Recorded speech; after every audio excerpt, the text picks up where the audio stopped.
I think if you go beyond thinking just Christmas, thinking just the birth, Mm, and go beyond the fact that, because I think we all segment things or compartmentalize things. It's mm, Christmas, we celebrate Christmas. Okay, mm, we know Christmas was the birth of Jesus Christ. Okay, it's Easter, yes, we celebrate Easter. Okay, we know Easter was the death of Christ and the resurrection, etc. mm-hmm. It's summer, okay, we celebrate summer, whatever. But Christmas is the beginning of an eternity of what God intended for the human being, for man, for his creation, Mm. which was, is, and will continue to be the salvation and fulfilling his purpose on the earth. Do you have a sister friend who you can talk to about your imperfections, vulnerabilities, uncensored truths, journeys, and victories? So Christmas had to happen Mm-hmm. for all of this to happen. But Mm, Christmas doesn't. So hence, if you think about it that way, then it's Christmas is every day. that's true.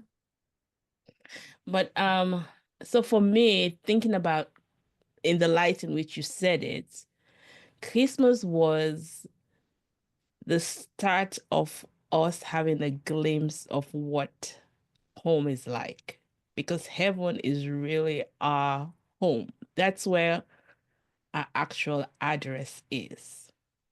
Here is temporary. Well, home if we believe. So yeah, it is really home. And I feel like God gave us this huge gift and said, you know what? It's high time you see what home is really like. So let me send Jesus as a baby so you don't miss any part of this this eternal life, and let him be this example of what it means to live here on earth in this broken place. And came to live life here with us and show us that yes, it can be still broken, but you can be this. And then he invited us into being the people that we're actually meant to be by giving us his gift of righteousness and the abundance of grace when he actually died.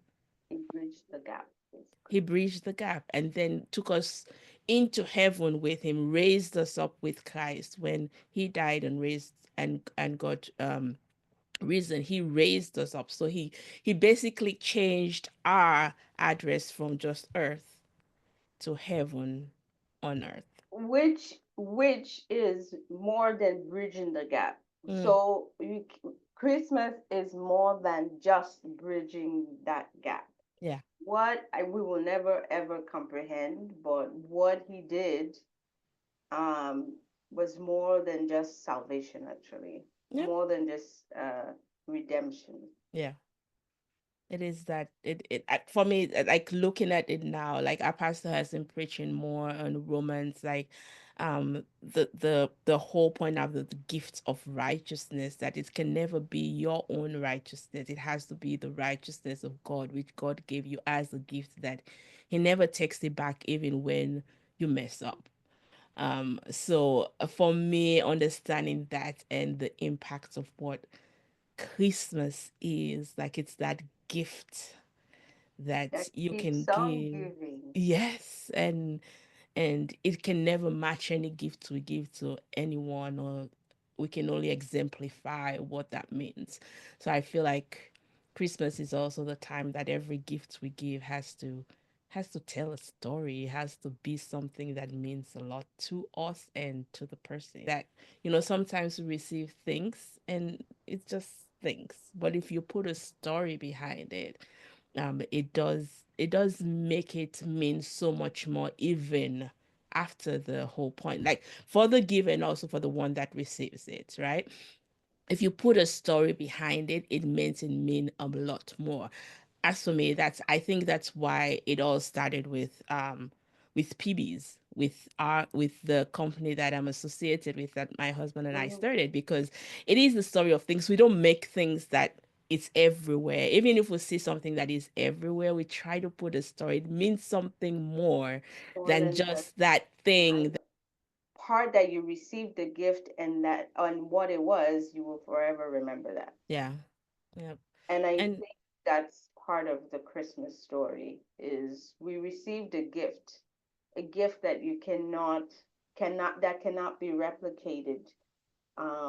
They've tried to replicate it. They've tried, I mean, so many different ways in terms of um, how people celebrate Christmas. But at the mm-hmm. end of the day, the true story about Christmas is it's a gift that will keep on giving and will forever remember it.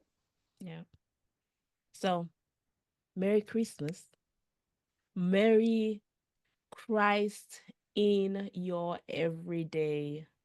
Somebody put it like Merry Christ in your everyday mass. So mass like your worship to God, and your worship to, or your relationship Right. with others, with people, with the people that you see, talk, and interact with every day. So Merry Christmas. But yes, I hope you have a very good one. I know Christmas is sometimes a hard time for a lot of people. I got reminded of that today.